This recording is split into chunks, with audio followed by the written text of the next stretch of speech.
விபச்சாரம் குறைய ஈ.வே. ராமசாமி சில அறிவுரைகள் கூறுகிறார். அவை என்னவென்று பார்ப்போம். விபச்சாரம் குறைய என்கிற தலைப்பில் ஈ.வே. ராமசாமி கூறியது: காதல் சுதந்திரம், கல்யாண ரத்து, விதவை மனம் ஆகிய இம்மூன்றும் இருந்தால் நாட்டில் விபச்சாரம் தானாகவே குறைந்துவிடும். 20/3/2024 விடுதலை.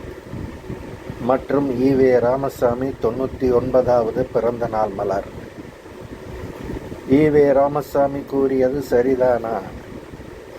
ஈ.வே. ராமசாமி கூறிய மூன்றையும் செய்துவிட்டால் விபச்சாரம் குறைந்து விடுமா?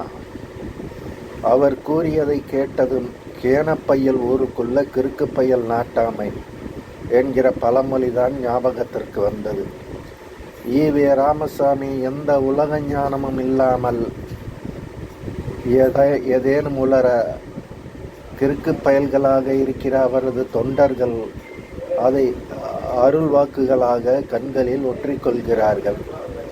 மேலை நாடுகளில், முக்கியமாக அமெரிக்கா மற்றும் ஐரோப்பிய நாடுகளில் ஈ.வே. ராமசாமி கூறிய காதல் சுதந்திரம் இருந்தது, கல்யாண ரத்து சுதந்திரமும் இருந்தது, விதவைகள் திருமணமும் அமோகமாக நடந்தது. ஆனால் விபச்சாரமும் தங்கு தடையின்றி நடந்தது. அதற்கென்ன சொல்லுவார்? அதை பற்றி பேசும் முன் மேலை நாட்டு விதவைகள் திருமணம் பற்றி பார்ப்போம்.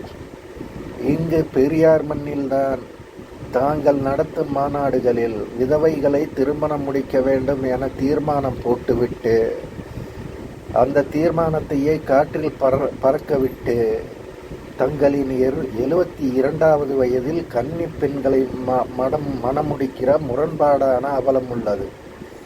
ஆனால் ஐரோப்பா நாடுகளில் எவனும் கூட்டம் போட்டு விதவைக்கு திருமணம் என தீர்மானம் போடுவதில்லை. ஆனால் விதவை திருமணங்கள் அமோகமாக நடக்கிறது என்பதுதானே உண்மை.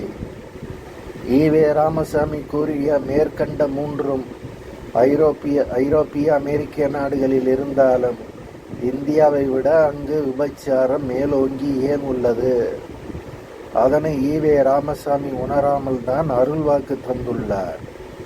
ஒரு விஷயத்தை பற்றி பேசுகிறோம், அது சரியாக சொல்லப்பட்டுள்ளதா என சரிபார்க்கிற பழக்க வழக்கமே ஈ.வே. ராமசாமிக்கு அறவே இருந்ததில்லை என்பதுதான் உண்மை. இந்தியாவில் விதவை மனம், விவாகரத்து சுதந்திரம் என்பன இல்லை. அதனால்தான் விபச்சாரம் என விமர்சிக்கிற ஈ.வே. ராமசாமி ஐரோப்பிய அமெரிக்க நாடுகளில் அதேதான் என்கிற உண்மையை ஏன் உணர்ந்து பேச வேண்டும் என நினைக்கவில்லை? ஒருவேளை சரியாக சிந்தித்திருந்தால் விபச்சாரம் என்பது கொழுப்பின் வெளிப்பாடு என ஈ.வே. ராமசாமியின் புத்திக்கு உரைத்திருக்கும். விபச்சாரத்தின் மூலம் சில நாடுகள் வருவாயை பெருக்குகிறது என்பதெல்லாம் ஆண்களின் வக்கிரமின்றி வேறென்ன? ஈ.வே. ராமசாமி இடத்திலும் அதுதானே இருந்தது. ஈ.வே. ராமசாமியின் வாழ்க்கை வரலாறு என்ன சொல்லுகிறது? பகுத்தறிவாளி ஈ.வே. ராமசாமி புத்தனை போல் தம் மனைவி மற்றும் பெற்றோர்களிடம் கோபித்து கொண்டு விட்டு வீட்டை ஓடிவிடும் பழக்கம் இருந்தது. ஓடி போகிறவர் நூலகத்திற்கோ அல்லது தன்னை பகுத்தறிவாளர்கள் என சொல்லிக் கொள்ளுபவர்களின் வீடுகளுக்கோ சென்றிருப்பார் என நினைத்தால் ஏமாந்து போவோம். வீட்டை விட்டு ஓடுபவர் நேராக ஓடுவது விபச்சாரிகளிடம் சங்கமிக்கத்தானா? சாமி சிதம்பரனார் எழுதிய ஈ.வே. ராமசாமியின் வாழ்க்கை வரலாறான தமிழர் தலைவர் நூலிலிருந்து ஈ.வே. ராமசாமி நாயக்கருக்கு அப்போது ஏறக்குறைய 25 வயது இருக்கலாம். அவர் வீட்டை விட்டு காசிக்கு சென்று விட்டார். அப்போது ஈ.வே. ராமசாமி நாயக்கரின் அப்பா வெங்கட்ட நாயக்கர் ஊராய் ஆள் அனுப்பி தேடினார். ஈ.வே. கிருஷ்ணசாமியும் ஈ.வே. ராமசாமியின் நண்பருமான பாவே மாணிக்க நாயக்கருக்கு கடிதம் எழுதி விசாரித்தார். டிராமா கம்பெனிகள், உயர்ந்த தாசிகளின் இல்லங்கள் முதலிய இடங்களிலெல்லாம் குறிப்பாக தேடி பார்த்தனர் என்கிறது நூல்.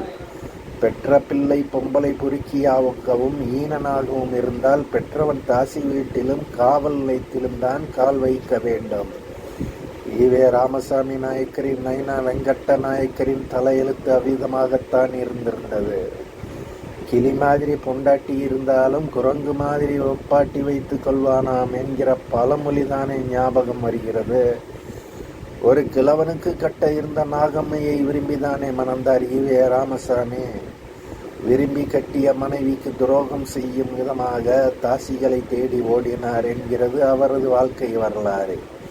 காவேரி கரைகளில் நிலா வெளிச்சத்தில் களியாட்டங்களுக்கு பஞ்சம் இருந்ததில்லையா?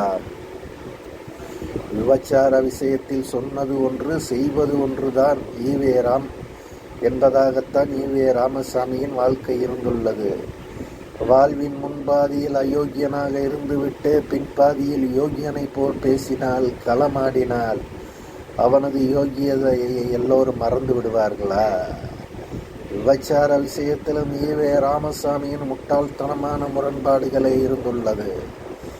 ஈவே ராமசாமியின் 99வது பிறந்தநாள் மலரில் விபச்சாரத்தை குறைப்பது பற்றிய அருள்வாக்கை தந்த அதே ஈவே ராமசாமி தான் தனது 95வது பிறந்த நாள் மலரில் விபச்சாரத்தை ஆதரித்தும் ஒரு அருள்வாக்கை தருகிறார். விபச்சாரம் என்பது தப்பல்ல, அதை கட்டுப்படுத்துவதால் தான் திருட்டு, கோளாறு, கெடுதி எல்லாம் ஏற்படுகிறது. முன்காலத்தில் போதிய வைத்திய வசதி இல்லாததால் மேக வியாதி என்றெல்லாம் சொல்லிக் கொண்டிருந்தார்கள். இப்போது வைத்திய வசதி வளர்ந்து விட்டது. இளைஞர்கள் கெட்டு போவார்கள் என்றால் ஏன் கெட்டு போவார்கள்? கெட்டு போவது என்றால் என்ன? கல்யாணம் ஆனவுடனே தானே திருந்தி விடுவார்கள். இது ஈவே ராமசாமியின் அருள்வாக்கு. ஈவே ராமசாமியின் 95ஆம் ஆண்டு பிறந்த நாள் மலர் 1973.